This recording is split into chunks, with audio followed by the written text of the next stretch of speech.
Thanks again for tuning in to our Enlightened Conversations, where this season we are deep diving into some tough topics with our guests. I will also be sharing some enlightened conversations with my favourite intergalactic being, Ralph, from my book, Conversations with Ralph, as well as some new, never been heard of conversations with them. You hear it all here, real, raw and rare, and all shared in an enlightened way. Hi everyone, it's Michelle Lightworker here and welcome to Enlightened Conversations. And it's part 3 of our Conversations with Ralph reflections from my book, Conversations with Ralph. This week we are up to chapter 4 and the chapter 4 is called The Sauna Chat. So let's begin. 19th of April 2018, conversation number 3. My husband Tony and I decided to have a sauna and see whether I could call Ralph to me with him there. The following is the transcribe of the recording. I say, let's see if we can contact Ralph. He's saying he's here and we can both talk to him. Tony says, I forget what I was going to say now. And I said, welcome to my world. Tony said, yes, welcome to our universe. And then I said, no, I was talking to you. And he said, oh, and I laughed. I forget too. You were going to ask him about demons, weren't you, today when we were watching the film? Tony said, oh, yeah, that's right. So are demons that we interpret in this universe basically just not nice beings from other universes?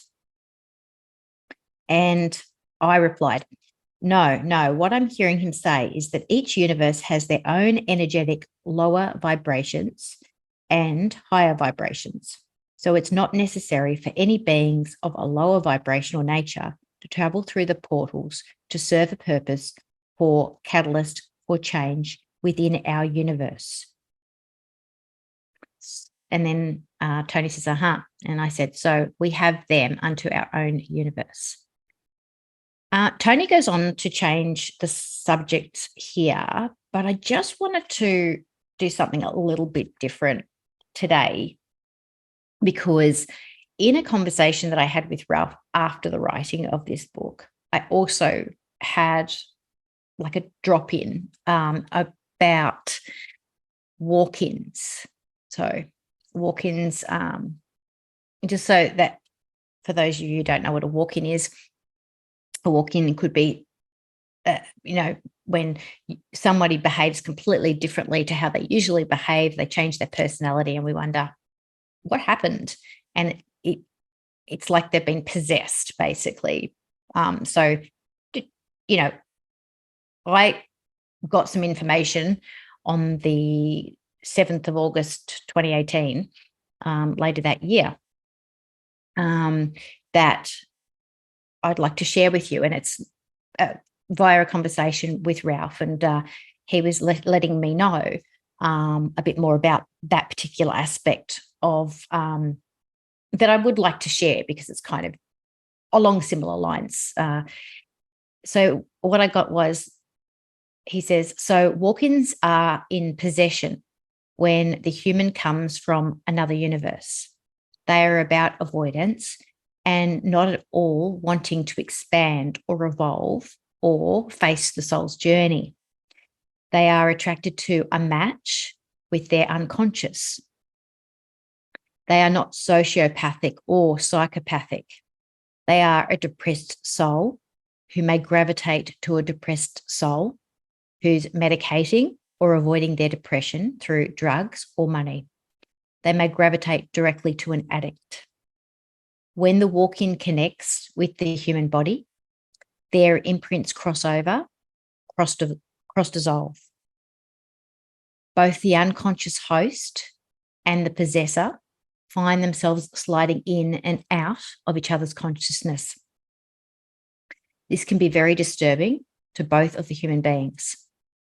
There can be quite a schizophrenic mindset, and there is memories pertaining to the imprints that are in the etheric body of each soul, each of the soul. The possessor can access memories from the host the host can start to be delusional with regards to the possessor's memories. These can appear very real, like PTSD episodes. They are from past lives, spanning many lives. The possessor can also access the past lives of the host, but usually has more control over what they see. It can still be confusing to them, though. They can get confused. They may indeed forget that they are the possessor and completely take on the identity and memories of the host. It can be confusing for a person dealing with the possessor, as they may indeed speak as the host, accessing memories from them. In this way, they are in deep avoidance of their own reality. And grave mental illness ensues.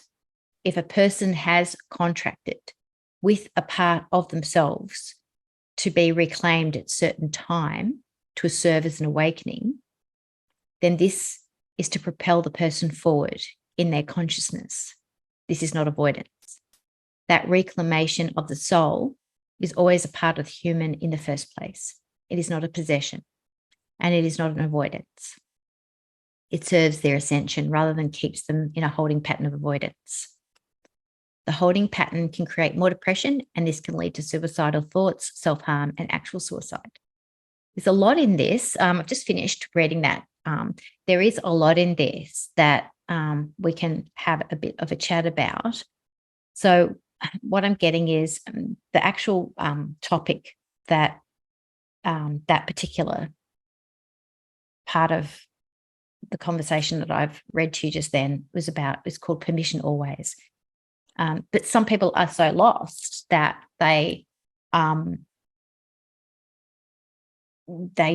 their addiction or in their attachment to avoidance in some way, shape, or form, so much so that their human will, is disabled, so that a being who resonates at the same frequency, who doesn't want to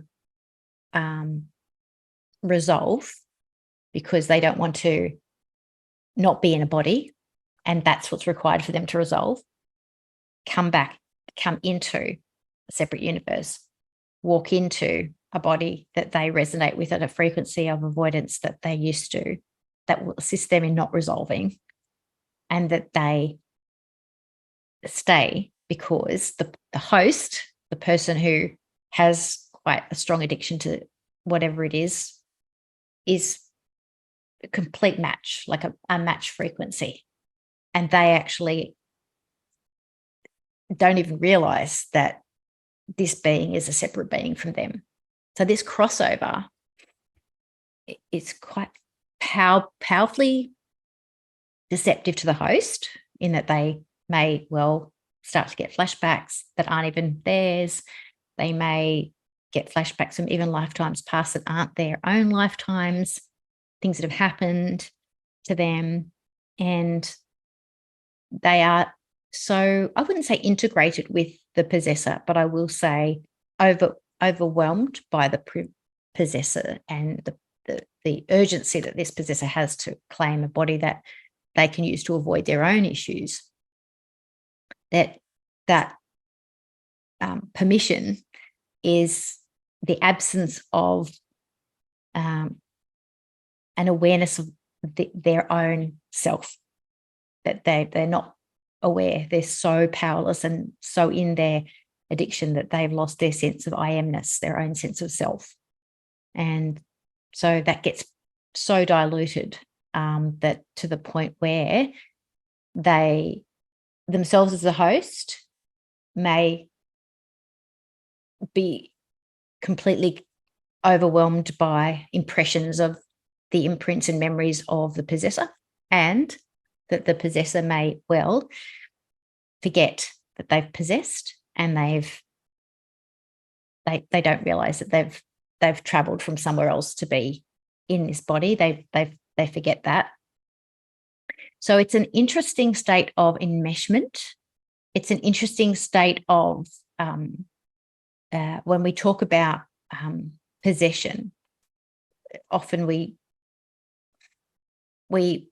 we think it's demonic, and this is a different take. Certainly there's demonic possession, but what I understand from reading the 4th chapter, the beginning of that 4th chapter in the sauna chat, what Ralph was saying is that we do have higher and lower vibrations that stay within our universe, that just are, if you like, contracted to work within our own universe, our own sphere.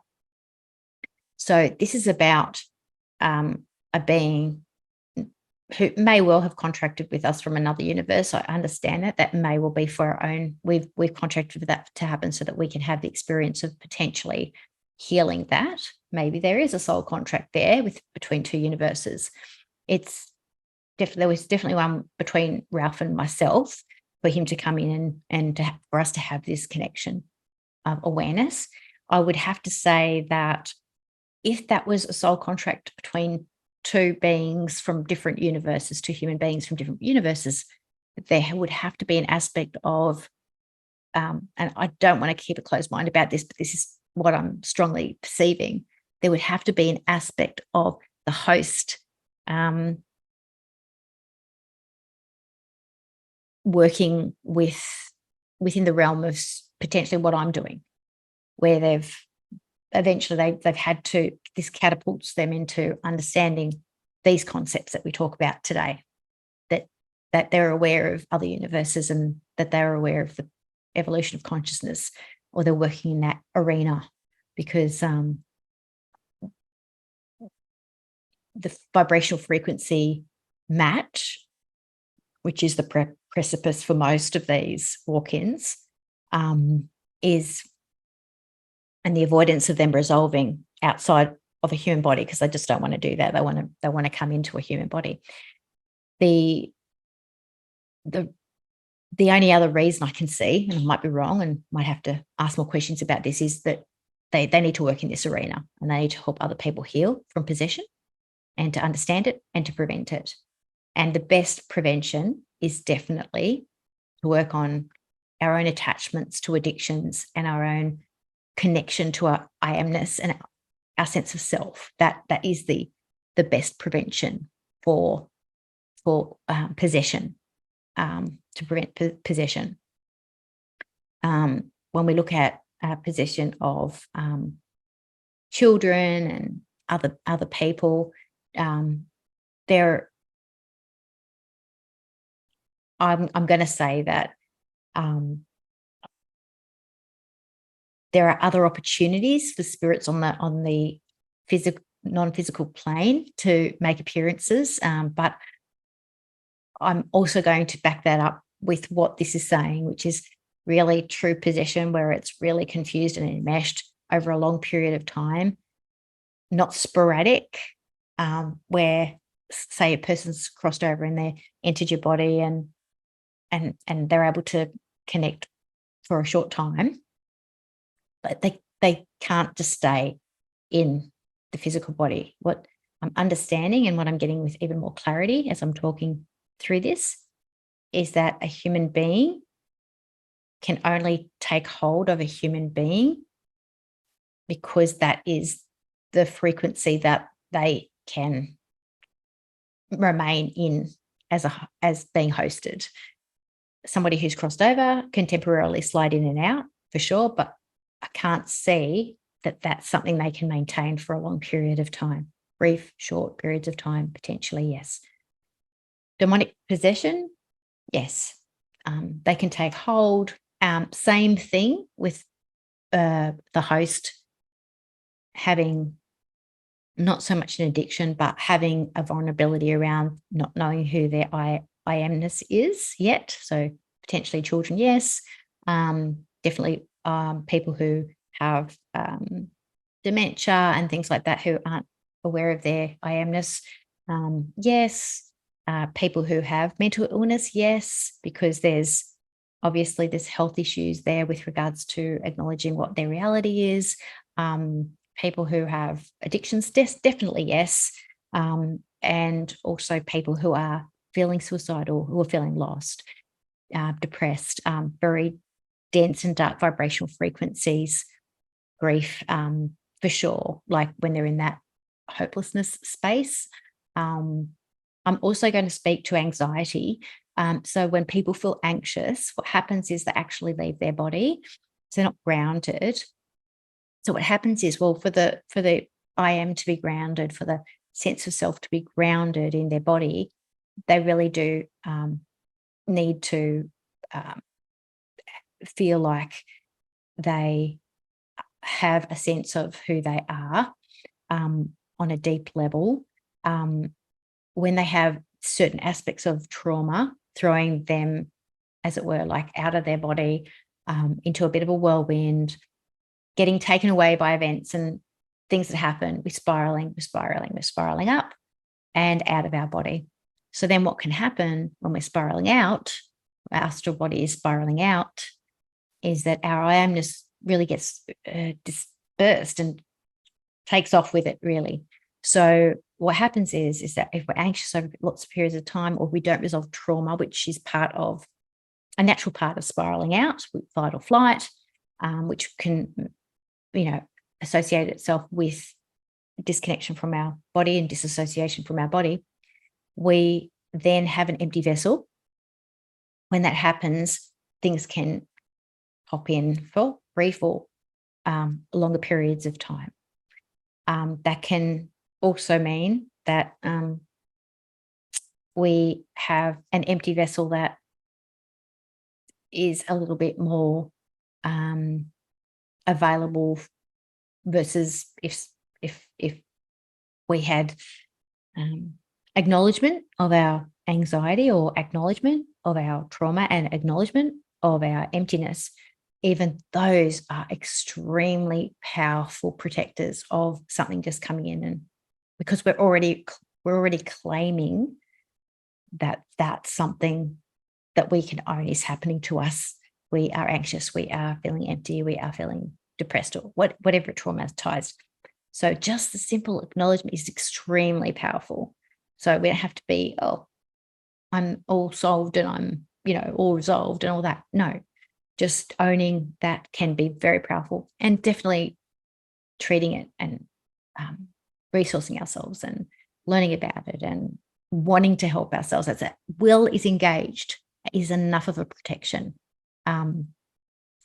to prevent any lower vibrational frequencies from entering our energetic sphere.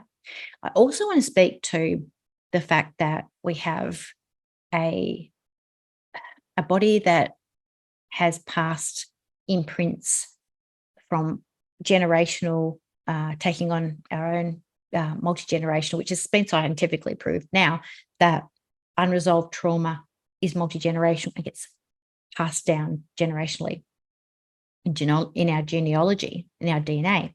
So as we, if we haven't resolved, and if we have had these imprints passed down to us in our DNA, what can happen is we can attract the frequencies of that unresolved trauma, which, if they are low vibrational frequencies, can bring more of that to us in our life through other interactions with people, through other similar traumas that reinforce that, like a magnet, like it's unresolved, so I attract it again. To resolve it, it's like the universe is giving us an opportunity. Oh, can you resolve it this time? Or would you be willing to resolve it this time? Even though it's not yours and you've inherited this, are you willing? How are you going to deal with resolving this issue? And then if we do start to resolve things and change and shift, and we start to reclaim parts of our body, they become, our DNA changes, and that's been proven too, that as we heal trauma, our DNA does change. Scientifically, these kind of things have been proven. So if we don't, and if we have not only post-generational trauma, we have also more in this life that we're living now. What happens then is we can get really full, like really super full with these dense vibrations. So I spoke to you just before about this sort of empty vessel, but what we can also have is a really toxic, filled up vessel of lots of trauma and imprints and abuse and And there's only so much our body can take before A, we have a nervous breakdown, or B, our body starts to really, itself feel very heavy, and physical illnesses can ensue as well at those times. But that also is like a magnet for lower vibrational frequencies to step in because they're so comfortable in that. So when you think about the opposite, when you think about lightening up our load, healing our traumas, becoming more holistic, just even the vibrational frequency of being willing to do that emits a certain frequency, emits a certain light that dispels and like rejects, repels the darker frequencies from entering. So that's really another prevention. So just being aware if we are full, being aware that, what is our history genealogically? What have we inherited? And for those of you who are adopted, or for those of you who are craving to know, even though it's not who you are as a person, the family that might have birthed you doesn't create who you are. On some level, if you have a curiosity about who they were and what they went through and those kind of things, it's really validated because it does give you a sense of the stuff that you potentially feel that you need to heal. So any adopted parents out there who are listening to this who think, oh, I don't really want to tell my kid they're adopted or what have you, on some level, they're already having to deal with whatever they've inherited. And it can be a help for them to understand the origins of that as well. So I know we kind of went off more into the reflection side this time from two conversations that I had around two different issues, which were extremely involved and deep. But I just wanted to really speak to this topic today because it is such a huge topic.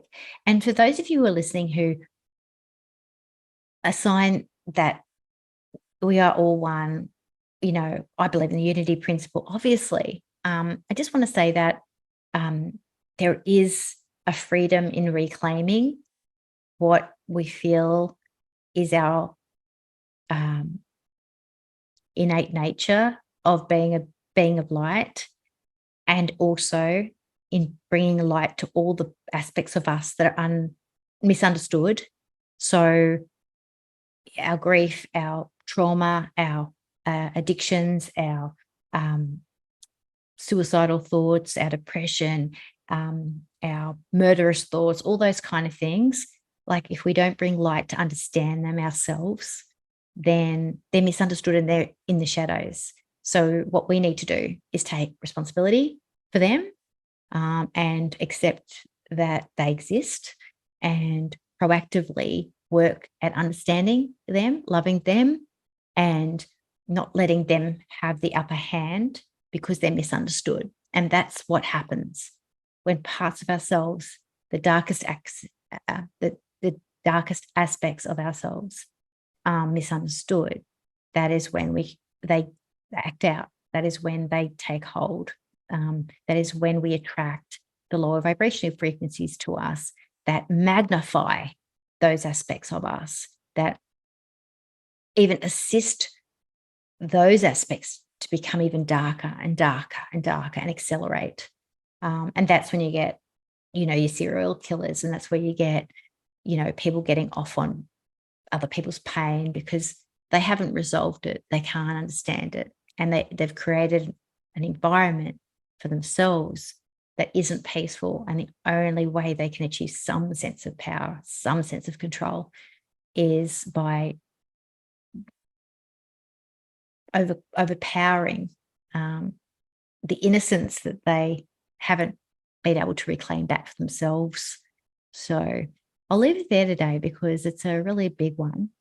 And we'll move on to discussing more about what we discussed in Sword and Chat chapter in our next episode, because this one's a pretty big one to take in. And I just wanted to end by saying that we're all on the journey from feeling lost to feeling safe and found and aware of who we really are. All of us, every single one of us. And in unity, we all share that. So nothing that you could say or anybody could say the darkest ever darkest thing could be dark enough to snuff out the light. So, and the light that you are. So thanks for joining me, and I look forward to our next installment of our reflections with Conversations with Ralph.